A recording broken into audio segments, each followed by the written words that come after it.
All right, we're going to call this meeting to order. Call the meeting to order of the House Energy, Utilities, and Telecommunications Committee. I want to thank everybody, the committee members, for coming here early this morning. The call to meeting for House Bill 874, Representative Dudgeon. We had a hearing on this in the full committee. This is a full committee meeting. We had a hearing on this, I think it was last week, and with the intention at that time to put it in a special subcommittee, but it's still in the full committee. We're going to, and Representative Dudgeon has presented the bill, so he's not requested to add anything at this time.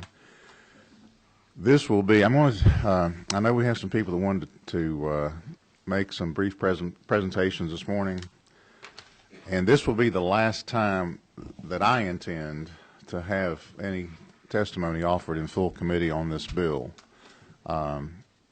We had opportunity the other day, and normally we don't even take testimony in this committee, in the full committee, unless the author of the bill requests that someone speak, and that will be up to the author of this bill or any other sponsor of a bill that comes in here. But we did have testimony the other day, but we have had requests to speak on this, and this will be, it's my intention anyway, that this will be the last time we hear any testimony from the public on this bill. I think was there a sign-up sheet?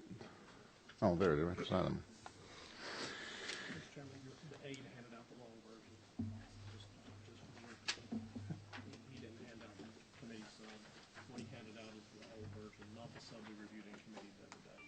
Okay. Okay, members of the committee, apparently you may have the wrong version of the bill. I think we'll. Okay, he'll take care of that as we.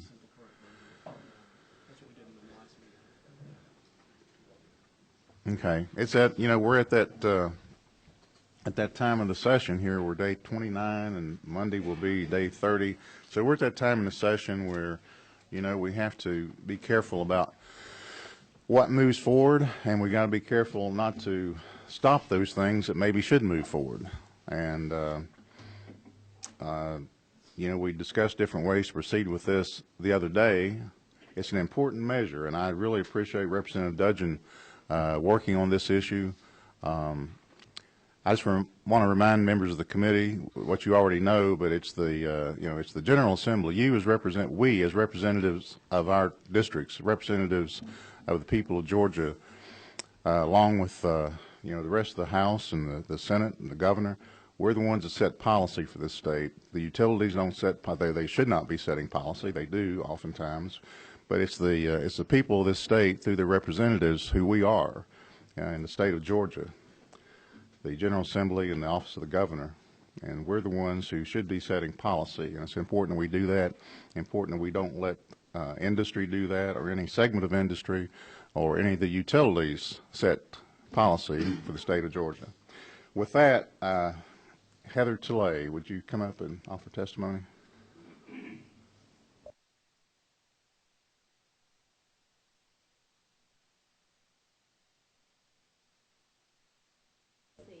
Most of you know Georgia EMC is a trade association that represents 41 electric cooperatives in Georgia. We serve electricity to 73% of the landmass of Georgia and about 4.5 million Georgians. I'm joined today by Clay Robbins, the Senior VP of Government Relations at Overport Power.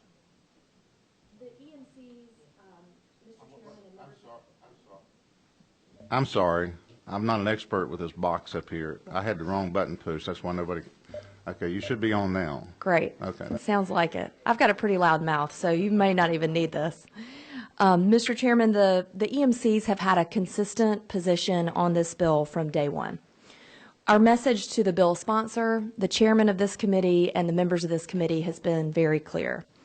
For decades, Georgia has operated under very sound energy policies.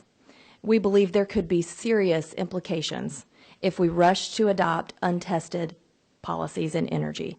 But we respect Representative Dudgeon and his goal to increase access to solar technology. For the first time ever on a solar bill, we went to the bill sponsor, and the EMCs extended an offer to negotiate in good faith with him during the summer and the fall to get this bill right and bring it back to this very committee. Unfortunately, the circumstances at hand have cut that time short today.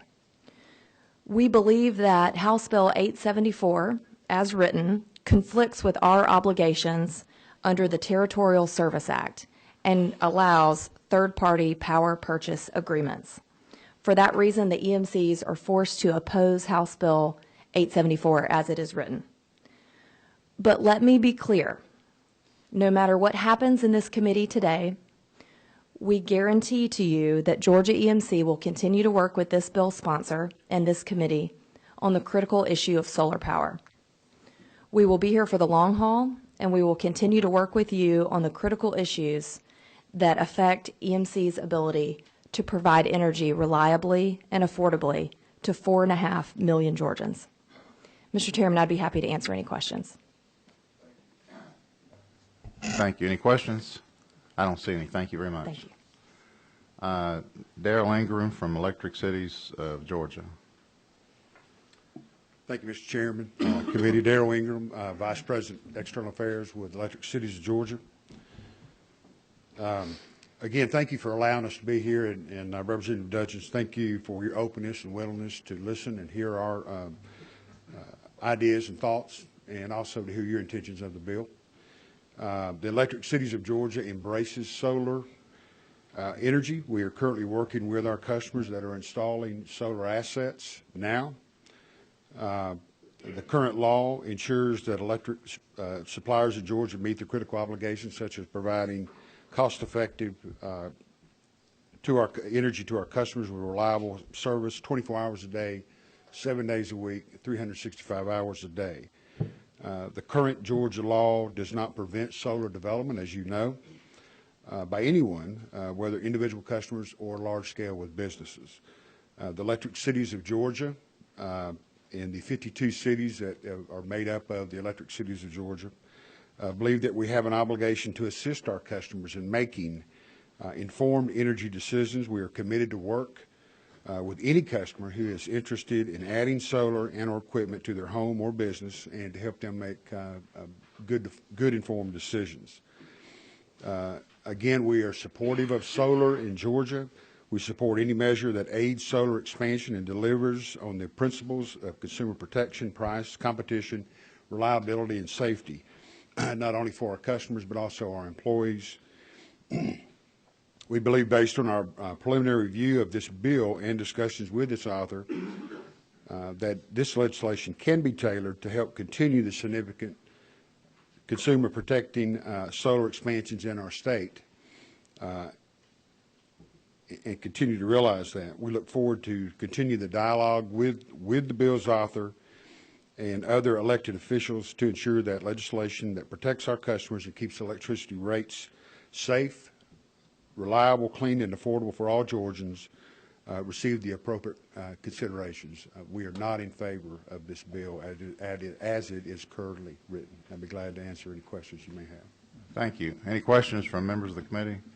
I don't see any. Thank you very much. Appreciate it. John DeAndrea, Georgia Power. Good morning, Mr. Chairman and members of the committee. I'm John DeAndrea, the Legislative Affairs Manager for Georgia Power. As I stated in the hearing, in last week's hearing, some prefer to paint us as anti-solar to advance their own agenda, and I think that is just not the case. We support the development of solar in the state if it does not burden the non-solar customers and if it does not negatively impact the reliability of our electric grid.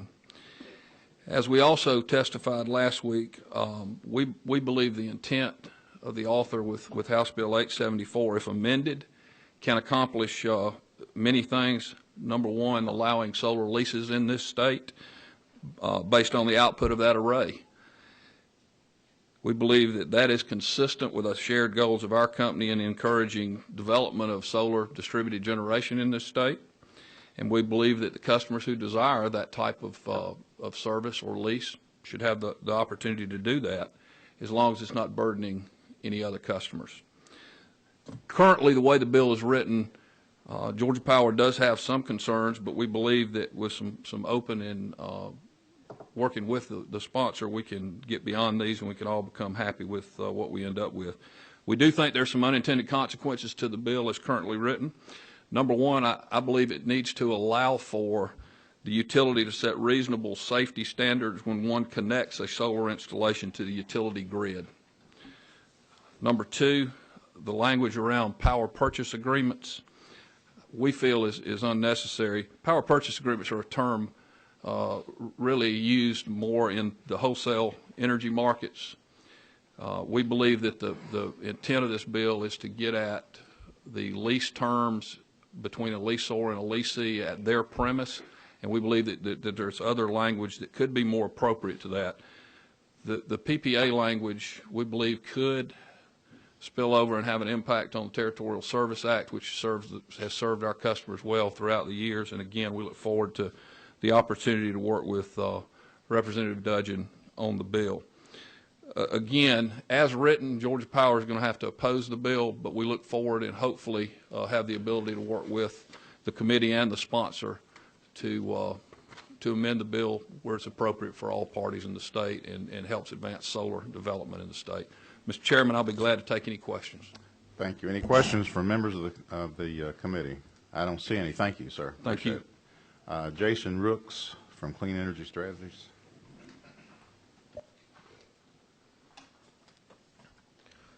Good morning, Mr. Chairman. I'm Jason Rooks with Clean Energy Strategies and lobbyist for the Georgia solar industry. Many of you members of the committee know I've been working on solar policy in Georgia for many years. I believe in it. I have solar on my house, and wanted to thank the chairman and this committee for having a really good hearing last week on this bill, and Representative Dudgeon for introducing it. We believe the testimony last week from the faith community and the military and other property rights groups indicates the merits of this bill. We believe this bill is narrowly tailored to clarify the law in Georgia to allow free market financing for on-site solar generation, which is widely available in 22 other states. This is not new energy policy. We believe the key in this is to avoid the upfront cost that keeps customers from putting solar on their roofs. This will enable churches, schools, military, residents, small businesses to take some control of their energy bills, and we believe it's the right policy in Georgia, and we look forward to working with the committee and the sponsor as it goes through the legislative process. And we know it's day 29, and we really appreciate the opportunity to keep that process going and ask the committee to please favorably support the bill. Any questions from members of the committee? I don't see any. Thank you very much. Thank you, Mr. Chairman. Anyone else from the public would like to testify? Yes, sir. Thank you, Mr. Chairman, members of the committee. Brad Carver on behalf of MEAG Power. As you've heard from the electric cities, we all are in agreement with them on this. MEAG Power is the wholesale supplier of 48 electric cities in Georgia and 1 county. We do support renewable energy, and we do look forward to the opportunity to continue to work with the author and the members of this committee to study this legislation. But at this time, as it's proposed, MEAG Power opposes this legislation. Thank you very much. Thank you. Any questions from members of the committee? I don't see any. Anyone else from the public would like to testify, pro, against, anywhere in between on this bill? All right, thank you. Let's see, turn that one off. Representative Williams, you have a question? Thank you, Mr. Chairman. I have a statement, and I do have a question also. But wasn't it, I appreciate your opening remarks about we are the policymakers of this state, and that the people out in the audience that works for Georgia Power and what have you, they are not the policymaker. However, in my judgment, they are the experts. I don't have the staff to go out and probably do any kind of research on what would be good for the people of Georgia. But it was my understanding in the last meeting we had that we was to do a study committee on this over the summer. Is that my understanding? Representative, that is the direction that we had we were looking at that time. It's an important issue, and I, along with some members of our leadership, have looked at it, and we have decided it's an issue that's important enough that we think it should have the opportunity to move forward, certainly not be stopped. Let's put it that way, not be stopped at this point. And you know, sometimes you have to, as we all know, you have to change your direction based on the information you're presented at that time. That's just kind of the way it is. I agree with that. We but did discuss that in those terms. You are correct, yes, sir. Okay, I agree with that too. But you know, I like to make sure the course I'm taking, I'm not headed into a cliff. So you know, therefore, when I give a person my word, I want to stick with it. Well, I appreciate that. I don't know that we. I will stop there. Thank you. I appreciate your comments. Thank you. You know, along those lines, thank you for those comments. We all know where we're at. We're at day 29 today. Monday is day 30. By the end of Monday, I don't have to explain to anybody what happens. Anything that's going to pass the House has to be passed by the end of the day. But having said that, we still have time. There'll be committee meetings all day, during the day today, this evening. There'll be committee meetings Thursday and Friday and Monday. And there'll be undoubtedly more than one rules calendar on Monday, probably several. This is an important bill, and I don't want to prejudice the members of the committee by expressing views on it. I do view it as a more than an energy issue. I see it as a property rights issue. What individuals can do with their own property and what they can put on their own property and how they go about financing and getting that on their own property. So I think it's more than an energy issue, but it is an important energy issue. The chair has some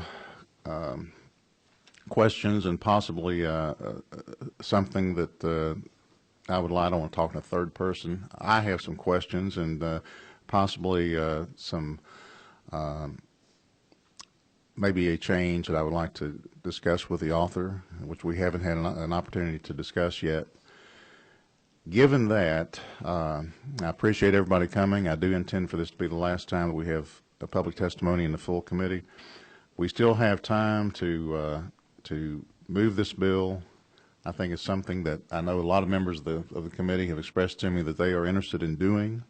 And so therefore, what I want to do at this point, we're going to just keep it right here in the full committee. I wouldn't ask for any motions to table or anything like that. What I do want to do is to, and I apologize for, but this is the way this place operates and the way we operate, and we have to do things like this. I want to ask for a meeting to be set up for 8 o'clock Monday morning and have an opportunity to get some, if any amendments or any questions need to be answered, to have it done by then, but certainly not to stop this legislation at this time. If there are no objections to proceeding that way, we have a question. Number 17. Yes, sir. Just in the event that folks may be out, I know there'll be committee meetings on Thursday, but just to hear the chair correctly, we should be prepared to meet as a full committee at 8 o'clock somewhere at the chair's call Monday morning. Is that correct? That is correct. Just for those that have Yes. to travel and in town. Yep, That is you. correct. Unless you're notified otherwise. Yes, sir. Any other questions? Any other comments? I appreciate your attendance this morning, and with that, unless there's objection, we're adjourned. Thank you.